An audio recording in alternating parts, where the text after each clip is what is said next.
Ang sikreto ng mainam na buhay nasa Diyos. Walang nakakaalam nung kundi ang Diyos. Siya gumawa sa atin eh. Matuto ka lang makontento. Mahirap ka. Learn to be content of what you are and you will be contented. Diba? Makontento ka lang kung ano ka. Kaya ako, ganun ang aking paniniwala eh. Gaya ni San Pablo, sa 4 ng Filipos, ganito ating mababasa.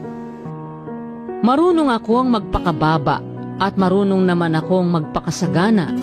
Sa bawat bagay at sa lahat ng bagay ay natutuhan ko ang lihim, maging sa kabusugan at maging sa kagutuman, at maging sa kasaganaan at maging sa kasalatan. Ayun.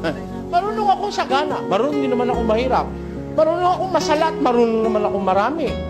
Tayo, kontento siya. O pagka kontento ka, may problema ka ba? Wala. Kano kita mo?